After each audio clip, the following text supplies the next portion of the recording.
На македонската книжевна сцена несомнено стапнува еден првопројавен ракопис. Во што се состои првопројавноста на книгата Проникнување? Во уметничките средини на другите јазични подрачја постојат мноштво книги кои го третираат токму проникнувањето на филмската уметност со теологијата.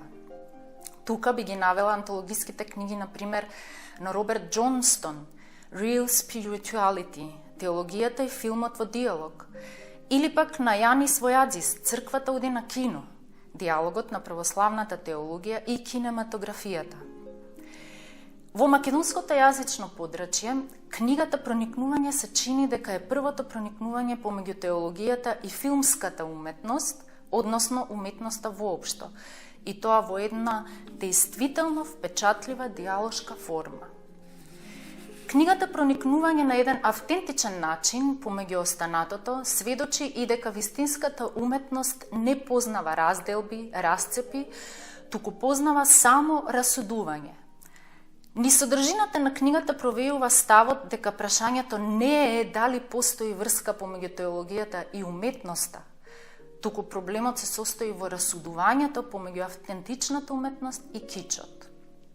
Реченото упатува на ставот на Свети Порфирий Кавсокаливид, кој истакнува дека кој сака да стане православен христијанин, првин треба да стане поет. Тоест, би додала, човек кој го пројавува убавото, кој е кадарен да се восхитува во животот, а не човек кој се разделува и се отфрла од теологијата. Например, ја отфрла филмската уметност, книжевноста. И на тој начин сака да направи карикатура од црквата, според зборовите на познатиот професор Никос Мацукас. Диалогот во писма исклучително впечатливо го водат епископот Давид Нинов и професорката на факултетот за драмски уметности Синуличка Трпкова. Очигледно станува збор за компетентни личности, познати на стручната јавност, но и пошироко, со долгогодишно искуство од областа на филмската уметност и теологијата, кои што од различни аспекти и со едноставен јазик го разгледуваат проблемот на односот меѓу теологијата и уметноста. Обрнувам внимание на некои пристапи кон следниве прашања, кои книгата ги третира.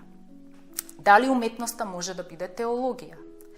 Дали човекот може да се осмели да помисли дека е возможно уметноста да биде теологија?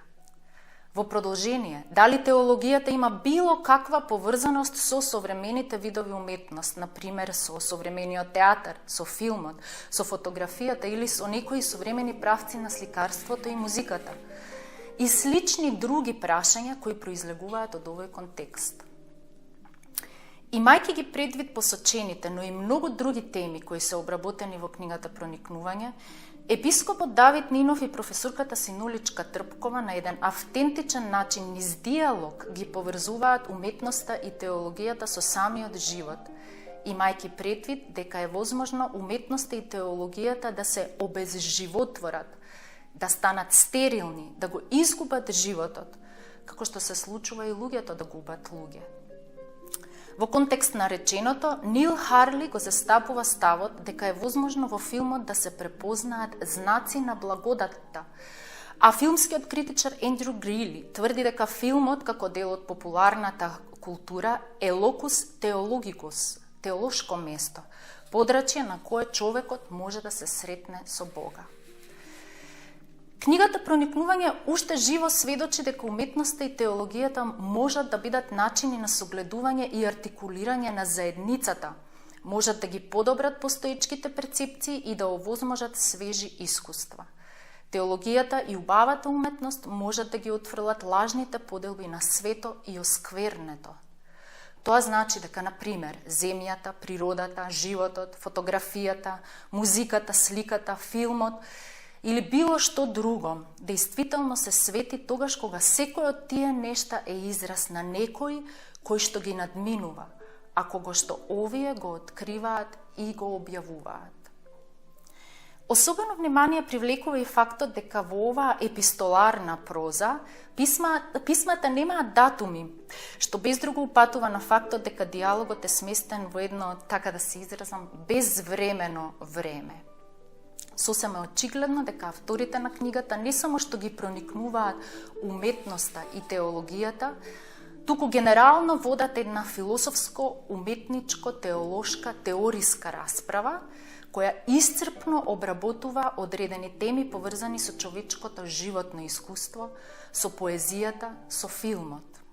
Наместа, авторите испишуваат и лични случки, средби и патувања, одредени анекдоти од животот кои на книгата и даваат посебен шарм и како една целина ја прават особено интересна за читање и битна за збогатување на сопствениот емпириски опит. Книгата Проникнување е вистинско освежување на македонската проза и гозба за македонскиот читател, бидејќи упатува на фактот дека насекаде во уметноста на живеењето треба да ја бараме и да ја наоѓаме убавината. Оти токму според зборовите на Достоевски, убавината ќе го спаси светот.